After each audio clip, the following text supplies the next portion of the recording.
आप सभी स्टूडेंट का बहुत बहुत स्वागत है। आज हम लोग सामाजिक विज्ञान हमारी पृथ्वी कक्षा 6 के लिए भूगोल की पाठ्य पुस्तक का दूसरा अध्याय ग्लोब, अक्षांश एवं देशांतर के प्रश्न को हल करेंगे। तो आइए देखते हैं अभ्यास। पहला प्रश्न है, रिक्त स्थानों की पूर्ति कीजिए। इसमें 1 नंबर है, देखिए, कर्क रेखा डैश पर स्थित है। तो यहाँ भराएगा आपका 23.5 डिग्री उत्तरी गोलार्ध।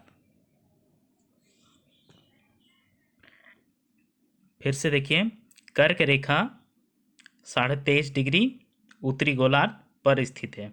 ठीक है, यहाँ देखिए, आप इस तरह से भी लिख सकते हैं या फिर इस तरह का 23 डिग्री 30 मिनट लिख सकते हैं। ठीक है, दोनों ही में से कोई एक लिख सकते हैं। अगला प्रश्न देखिए, प्रधान याम्योत्तर डैश है। तो इसका उत्तर होगा 0 डिग्री देशांतर। फिर से देखिए, प्रधान याम्योत्तर 0 डिग्री देशांतर है। अगला प्रश्न देखिए, 3 नंबर, 0 डिग्री याम्योत्तर को डैश के नाम से जाना जाता है। तो यहाँ भराएगा आपका ग्रीनविच रेखा। फिर से देखिए, 0 डिग्री याम्योत्तर को ग्रीनविच रेखा के नाम से जाना जाता है। ठीक है, अगला प्रश्न देखिए, 4 नंबर, 2 अक्षांश रेखाओं के बीच के भाग को डैश कहते हैं। तो यहाँ भराएगा कटिबंध। फिर से देखिए, 2 अक्षांश रेखाओं के बीच के भाग को कटिबंध कहते हैं। ठीक है, अगला प्रश्न देखिए, भारतीय मानक देशांतर रेखा डैश शहर से गुजरती है। तो यहाँ भराएगा आपका उत्तर प्रदेश के मिर्ज़ापुर। फिर से देखिए, भारतीय मानक देशांतर रेखा उत्तर प्रदेश के मिर्ज़ापुर शहर से गुजरती है। देखिए, आप यहाँ पे उत्तर प्रदेश इलाहाबाद का नैनी शहर भी लिख सकते हैं। ठीक है, लेकिन आपके बुक में उत्तर प्रदेश मिर्ज़ापुर दिया है, तो आप इसी को लिखिए। अगला प्रश्न 2 नंबर, सही उत्तर चिन्हित कर लिखिए। तो इसमें पहला प्रश्न है, भारतीय मानक याम्योत्तर का मान है। ऑप्शन देखिए, क 82.5 डिग्री ईस्ट, ख 82.5 डिग्री वेस्ट, ग 97 डिग्री ईस्ट, घ 97 डिग्री वेस्ट। तो आपका उत्तर होगा क 82.5 डिग्री ईस्ट, यानी कि पूर्व। ठीक है, अगला प्रश्न देखिए, 2 नंबर, कर्क और मकर रेखा के बीच कौन सी कटिबंध है। ऑप्शन देखिए, क शीत कटिबंध, ख शीतोष्ण कटिबंध, ग उष्ण कटिबंध, घ अति उष्ण कटिबंध। तो इसका आंसर होगा ग उष्ण कटिबंध।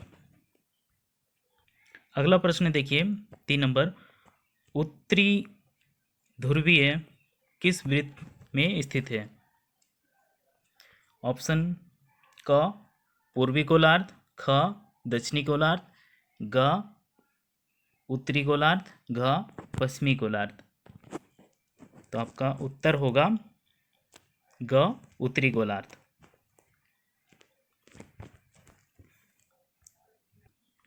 अगला प्रश्न देखिए 4 नंबर, रांची से गुजरने वाली अक्षांश रेखा का नाम है। पहला ऑप्शन देखिए, क मकर रेखा, ख कर्क रेखा, ग विषुवत रेखा, घ उत्तर ध्रुव वृत्त।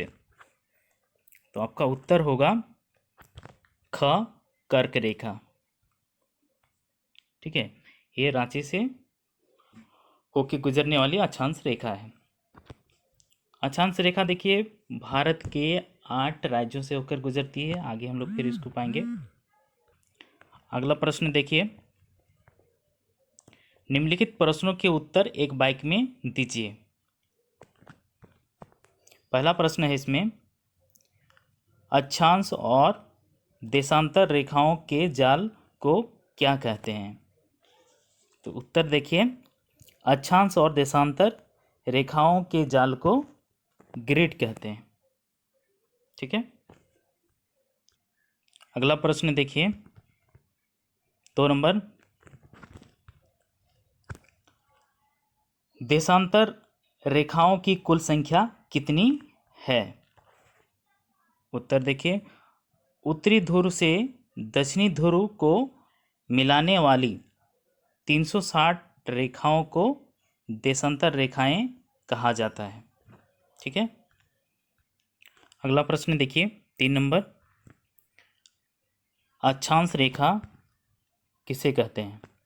उत्तर देखिए, ग्लोब पर पश्चिम से पूर्व की ओर खींची गई 181 काल्पनिक रेखाओं को ही अक्षांश रेखाएं कहते हैं। ठीक है, अगला 4 नंबर प्रश्न देखिए, सर्वाधिक सूर्य ताप किस कटिबंध में प्राप्त होता है? उत्तर देखिए, उष्णकटिबंध में सर्वाधिक सूर्यताप प्राप्त होता है।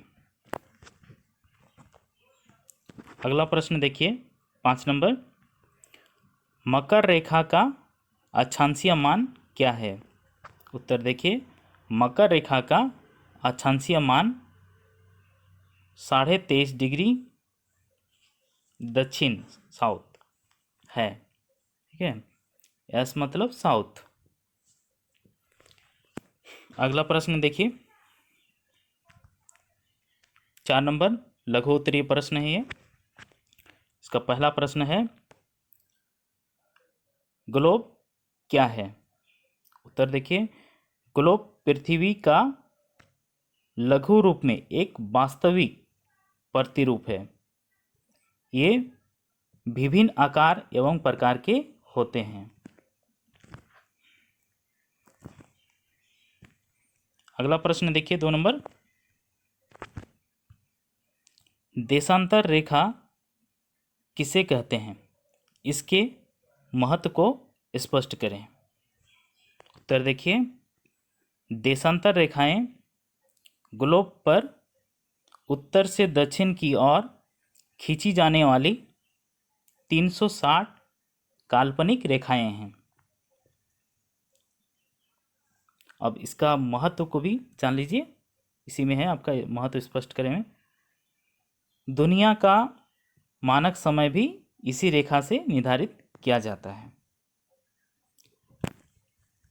180 डिग्री देशांतर रेखा को अंतर्राष्ट्रीय तिथि रेखा कहा जाता है। एक देशांतर का अंतर होने पर समय में 4 मिनट का अंतर होता है। क्योंकि पृथ्वी पश्चिम से पूरब की ओर घूमती है, फलतः पूरब की ओर बढ़ने पर प्रत्येक देशांतर पर समय 4 मिनट बढ़ता जाता है तथा पश्चिम में जाने पर प्रत्येक देशांतर पर समय 4 मिनट घटता जाता है। ठीक है, आप लोग आंसर यहाँ तक लिख सकते हैं, या फिर इसको और थोड़ा बड़ा लिखना चाहेंगे तो ये भी आप लोग लिखिए। अलग अलग देशांतर पर स्थित स्थानों की स्थानीय समय में अंतर होता है, जिसके कारण अनेक देशांतरों से होकर गुजरने वाली रेलगाड़ियों के लिए समय सारणी तैयार करना कठिन होता है।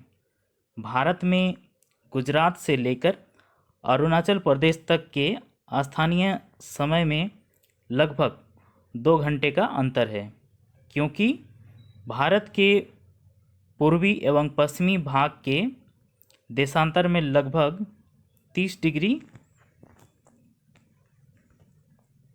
का अंतर है। ठीक है, अगला प्रश्न 5 नंबर देखिए। यह अंतर बताएं। इसका पहला प्रश्न है अक्षांश और देशांतर रेखाएं, इसमें आपको अंतर बताना है। उत्तर देखिए, अक्षांश रेखाएं पृथ्वी पर पश्चिम से पूर्व की और भूमध्य रेखा के समानांतर खींची गई काल्पनिक रेखाएं हैं। समांतर क्या होता है? जो आपस में कभी नहीं मिलता, 2 लाइन। ठीक है, ये रेखाएं 181 हैं। 2 अक्षांश रेखाओं के बीच की दूरी लगभग 111 किलोमीटर है। ठीक है, अब देखिए देशांतर रेखाएं उत्तर से दक्षिण की ओर दोनों ध्रुवों को मिलाने वाली काल्पनिक रेखाएं होती हैं। 0 डिग्री अक्षांश विषुवत रेखा पर 2 देशांतर रेखाओं के बीच की दूरी 111.32 किलोमीटर होती है, जो ध्रुवों पर घटकर शून्य हो जाती है। ठीक है, अगला प्रश्न देखिए 2 नंबर।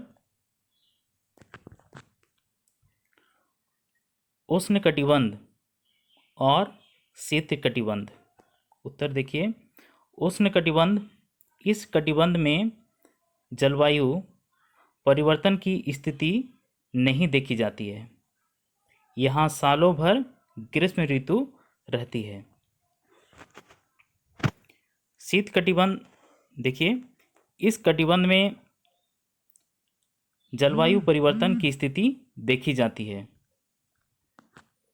यहाँ वर्ष में शीत ऋतु एवं ग्रीष्म ऋतु में दोनों का अनुभव किया जाता है। अगला प्रश्न देखिए,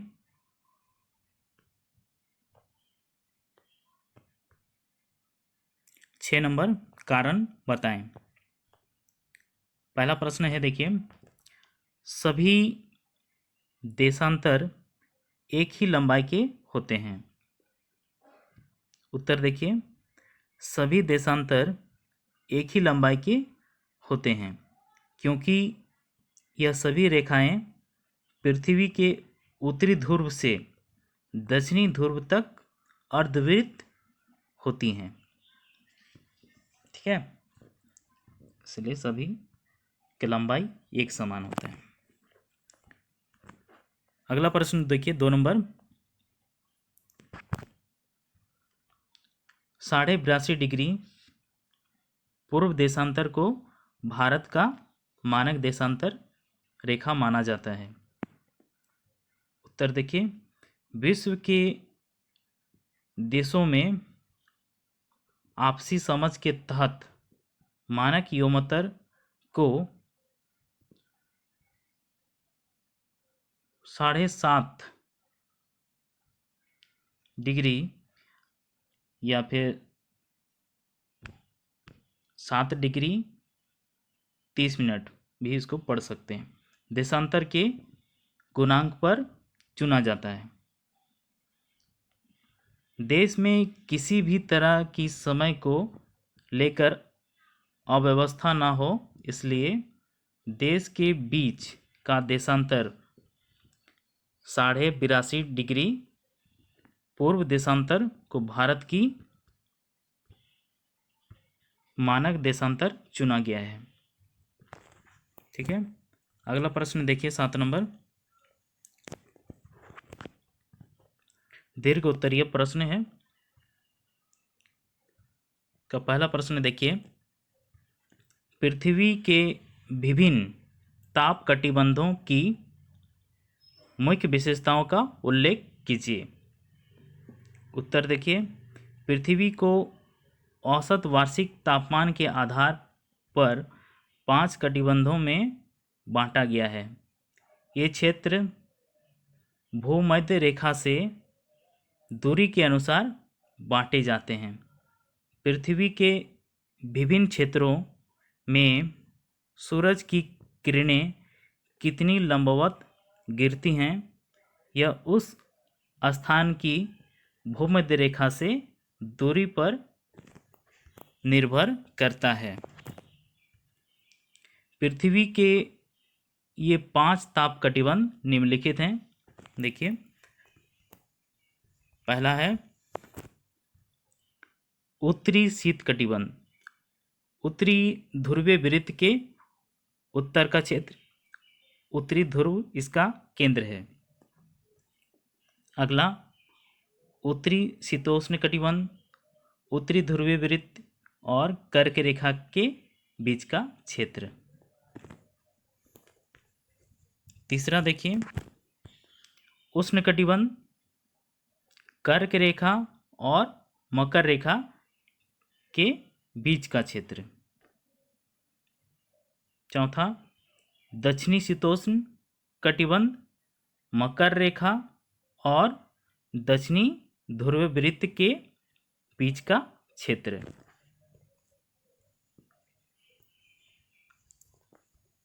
अगला पांचवा है दक्षिणी शीत कटिबंध, दक्षिणी ध्रुवीय वृत्त के दक्षिण का क्षेत्र जिसके केंद्र में दक्षिणी ध्रुव है। ठीक है, अब अगला प्रश्न देखिए 2 नंबर, विश्व के मानचित्र पर प्रमुख अक्षांश रेखाओं को प्रदर्शित करें एवं उनकी विशेषताओं को बताएं। उत्तर देखिए, आप लोग को इस तरह से चित्र बना लेना है। ठीक है, बुक में देख के बना लीजिएगा।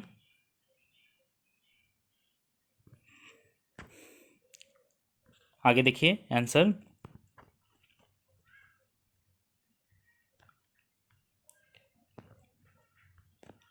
अक्षांश रेखाओं की विशेषताएं।